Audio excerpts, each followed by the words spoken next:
first thing I saw when I stepped out of the car was her laughter. Loud, carefree, almost celebratory, at my mother's funeral. And standing right beside her, hand resting boldly on her waist, was the man she once swore was just a colleague. In that moment, something inside me didn't just break. It went completely silent. Before we go any further, I want to ask you something real quick. Where are you watching this from today?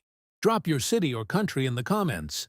I always love seeing how far these stories travel. And if you enjoy emotional, powerful stories like this, stories that hit deep and stay with you, make sure you subscribe to Uncle James Tales. You don't want to miss what's coming next. My name is Daniel Kova. To the world, I was just a struggling man. A man who lived in a small, aging house on the outskirts of the city. A man whose clothes never matched. A man whose shoes always looked a little too worn. But to my mother, I was everything. And she was the only person who ever saw the truth about me. My mother, Maria Kova, lived a quiet life. She wasn't rich. She didn't have flashy friends or big social circles. She spent most of her days tending to her garden, feeding stray cats, and sitting on the old wooden porch with a cup of tea. To outsiders, she looked like just another poor widow surviving day by day. But what they didn't know, what no one knew, was that my mother had secrets. Secrets she protected until her very last breath. And then there was my wife, Clara. Beautiful, elegant, ambitious. The kind of woman who walked into a room and made people turn their heads. When I met her, she didn't care that I had nothing. At least, that's what she said. "I don't need money," she would whisper, resting her head on my chest. "I just need you." I believed her. God, I believed her. We built a life together. Or at least, I thought we did. But over time, things started to change. Her tone shifted. Her patience grew thin. Her eyes stopped looking at me the same way. "Daniel," she said one night, her voice sharp as glass, "how long are we going to live like this?" "Like what?" I asked. "Like this." She gestured around the small living room, her face twisted with frustration. "This tiny house, this boring life, no progress, no ambition." I swallowed hard. "I'm doing my best." She laughed. Not a kind laugh, a cold one. "Your best isn't enough." That was the night I realized something had changed. But I didn't realize how deep it went until much later. When my mother fell sick, everything else faded into the background. Doctors, medications, late nights by her bedside. I watched the strongest woman I knew slowly weaken. But even then, she smiled. "Daniel," she said softly one evening, her frail hand gripping mine, "promise me something." "Anything, Mom?" "Stay strong, no matter what happens." I forced a smile. "You're going to be fine." She looked at me in a way that made my chest tighten. "You've always been a good man. Don't let the world change that." Clara barely visited. She always had excuses. Work, meetings, events, important things. More important than a dying woman, apparently. The night my mother passed away, it was quiet. Too quiet. I sat beside her bed, holding her hand as her breathing slowed. And in her final moments, she looked at me. Not with fear, not with sadness, but with something else. Peace. And then she was gone. The funeral was simple, just the way she would have wanted. No grand decorations, no expensive displays, just a small gathering of people who genuinely cared. Or at least, that's what I thought. Until Clara arrived, she stepped out of a sleek black car, dressed in a designer dress that cost more than my monthly expenses. And beside her was him, tall, confident, smirking, his hand casually wrapped around her waist like it belonged there. Like she belonged to him. I felt my heart pound in my chest. I walked toward them slowly. "Clara," I said, my voice calm but heavy. She turned, surprised for a split second, then composed herself.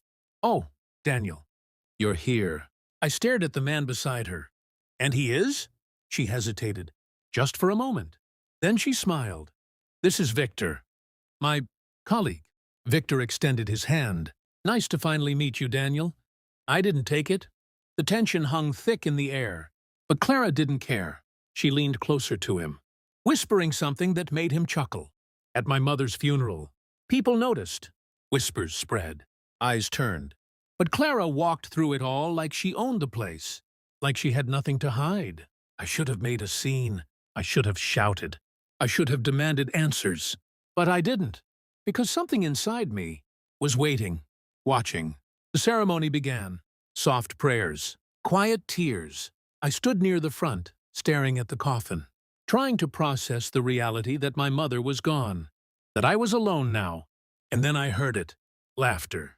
Again, I turned slightly, and there they were, Clara and Victor, smiling, talking, as if this was just another social gathering. That's when I knew. This wasn't just disrespect. This was something deeper, something darker.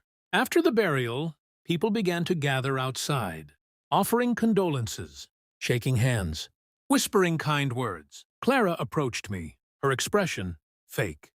"I'm sorry for your loss," she said softly. I looked at her, really looked at her. "You brought him here," I said. She shrugged slightly. "It's not a big deal, Daniel. Don't make a scene." "Not a big deal?" I repeated.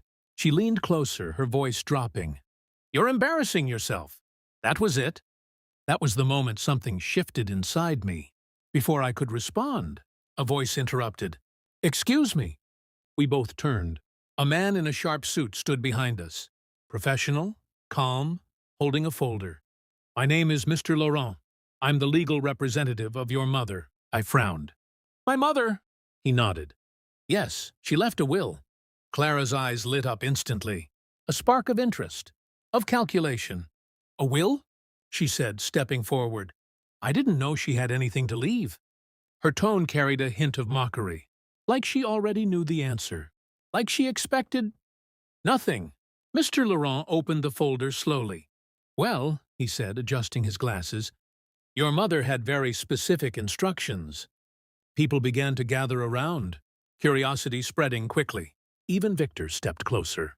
Clara crossed her arms, a small smirk forming on her lips. "This should be interesting."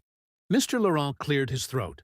"In her will, Maria Kova stated that all her assets," he paused, just for a second, "would be revealed publicly at the reading." A murmur spread through the crowd. Clara laughed softly. "Oh, please," she whispered to Victor. "This is going to be nothing." Victor smirked. "Maybe she left him the house," he said quietly. I remained silent, watching, waiting. Mr. Laurent looked directly at me. "Daniel, your mother also left a personal letter." My chest tightened. "A letter?" He nodded. "Yes. And she specifically instructed that it be read after the will is announced." Clara rolled her eyes. "Can we just get this over with?" Mr. Laurent took a deep breath. Then he spoke. "Maria Kova was not a poor woman. The world stopped." Clara's smile froze. Victor's expression shifted. The crowd fell silent. "I'm sorry. What?" Clara said, her voice suddenly sharp. Mr. Laurent continued calmly. "For the past 32 years, Maria Kova was the sole owner of multiple international investments, properties, and private holdings." Gasps, whispers, shock. Clara stepped forward, her face pale. That's impossible." Mr. Laurent didn't even look at her. He kept his eyes on the document. "The estimated value of her estate," he paused again, "is approximately $187 million. This time, the silence was deafening. Clara's hand slowly dropped from Victor's arm. Her lips parted, but no words came out. Victor's confidence vanished. And me? I just stood there, still, calm, because I already knew. But what they didn't know, what no one knew, was the condition written in that will. And as Mr. Laurent slowly turned the page and began to read the next line, Clara suddenly grabbed my arm, hard, her nails digging into my skin. "Daniel," she whispered, her voice shaking for the first time, "what did your mother really leave you?" I looked at her, not with anger, not with pain, but with something far more dangerous, understanding. And then I smiled, because in that moment, I knew something she didn't. Everything she thought she had taken from me was about to be ripped away. Mr. Laurent cleared his throat again. And as for the sole beneficiary of this entire estate, Clara's grip tightened. The crowd leaned in. Even the wind seemed to pause. Maria Kova has named, not Daniel Kova, Clara gasped. Victor's eyes widened, and my smile slowly faded. Not Daniel Kova. For a moment, I couldn't breathe. The words didn't just echo. They collapsed something inside me. Clara's grip on my arm loosened instantly. Then, she laughed. Not a small laugh. A loud, sharp, triumphant one. Oh my God, she said, stepping back, her face lighting up with disbelief and excitement. Did you hear that? Not Daniel. Victor smirked again, his confidence snapping back like it never left. Looks like your poor mommy didn't think much of you after all. The crowd began whispering. Eyes turned toward me. Pity, confusion, curiosity. Clara didn't even try to hide it anymore. She turned to me, shaking her head. All this time, she said, almost amused, you really had nothing. I didn't respond. I didn't move, because something about Mr. Laurent's tone felt unfinished. And then, he continued, the sole beneficiary of Maria Kova's estate, he adjusted the paper again, his voice steady, is to be determined based on a condition. Clara froze. Her smile flickered. A condition? Yes, Mr. Laurent said. A very specific one. The air shifted again. The tension came rushing back. What condition? Clara asked quickly, stepping forward. Mr. Laurent looked up. This time, directly at her. Maria Kova stated that her entire estate will go to the person who proves loyalty. Silence. Clara blinked. I don't understand. Mr. Laurent continued. The condition requires a full investigation into the personal relationships surrounding Daniel Kova over the past 2 years. Victor frowned. What does that have to do with anything? Mr. Laurent didn't answer him. Instead, he opened another document.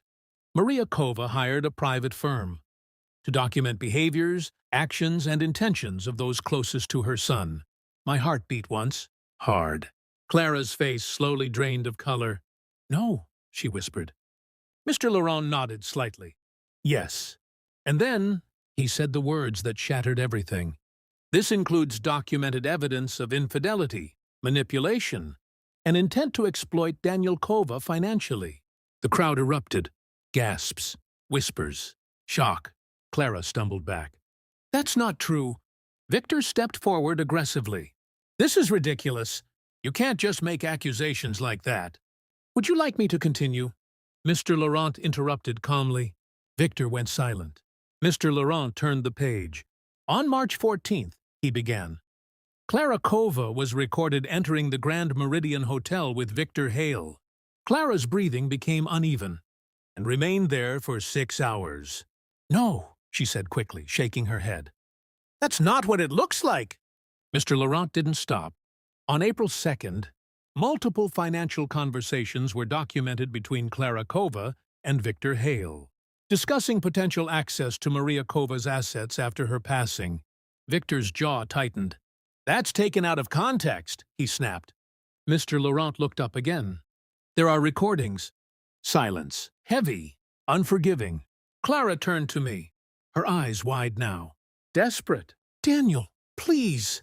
I can explain, but I didn't say anything, because now it was finally happening. Everything my mother had planned was unfolding. Mr. Laurent continued. Maria Kova's condition is simple. He closed the folder halfway. If Daniel Kova chooses to forgive and remain with Clara Kova, Clara's eyes lit up instantly. Hope. Desperate, fragile hope. Then the entire estate will be transferred to Clara Kova. The crowd gasped again. Victor's eyes widened. Clara stepped toward me quickly. Daniel! She cried, grabbing my hands. I'm sorry, okay? I made a mistake. A stupid mistake. Tears began forming instantly. Perfectly timed. I love you, she said, her voice breaking. I always loved you. Please, don't let this destroy us. I looked down at her hands gripping mine, the same hands that once felt warm, safe. Now, they felt like chains. Mr. Laurent raised a finger. However, Clara froze again. If Daniel Kova chooses to walk away, My heart slowed. Then the entire estate will go to Daniel Kova. Silence. Pure. Explosive. Silence. Clara's face went blank. Victor looked at her. Then at me. Then back at her. You didn't tell me about this, he muttered. I didn't know, Clara snapped. And just like that, the cracks started showing. Clara turned back to me instantly. Her expression changed again. Desperate. Pleading. Daniel, please. Listen to me. She dropped to her knees. Right there, in front of everyone. I was wrong, she cried. I was confused. I thought you had nothing. I was scared about our future. Her voice trembled. I see it now. I see everything clearly. We can fix this. We can start over. Victor scoffed. You've got to be kidding me. Clara ignored him. I choose you, she said, gripping my legs now. I choose you, Daniel. I looked down at her, at the woman I once would have given everything for. And I realized something. She wasn't choosing me. She was choosing the money. I slowly pulled my leg away. Get up, I said quietly. She shook her head. No, not until you forgive me. I sighed. Not out of anger, not out of sadness, but out of clarity. You didn't just betray me, Clara, I said, my voice calm but firm. You exposed who you really are? Her face crumbled. I gave you love, I continued. I gave you loyalty. I paused. And you traded it for opportunity. Tears streamed down her face now. Please, I'll do anything. No, I said. One word, sharp, final. No. The wind seemed to pick up. The world seemed to shift. Clara froze, her hands slowly slipping from my legs. You're choosing to walk away? She whispered. I looked at her one last time. I'm choosing myself. And then I turned. Mr. Laurent nodded slightly, as if he already knew. It is done, he said. Clara screamed. No, wait, Daniel! But I didn't stop. Behind me, I heard chaos. Victor arguing. Clara crying. Voices rising. But none of it mattered anymore. Because for the first time in a long time, I felt free. 3 months later, the house was gone. Renovated, transformed. But I didn't move back in. Instead, I built something new. Something my mother would be proud of. A foundation. In her name. Helping people who were overlooked. Forgotten. Just like she once appeared to be. And Clara? I heard she tried to reach out. Multiple times. Calls. Messages. Even letters. I never responded. Victor? He disappeared the moment the money did. Of course he did. Some people are only loyal. To opportunity. One evening, I sat on a quiet balcony overlooking the city. The sun setting in the distance. A cup of tea in my hand. Just like my mother used to have.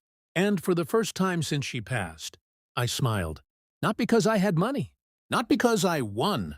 But because I finally understood her last words. Stay strong, no matter what happens.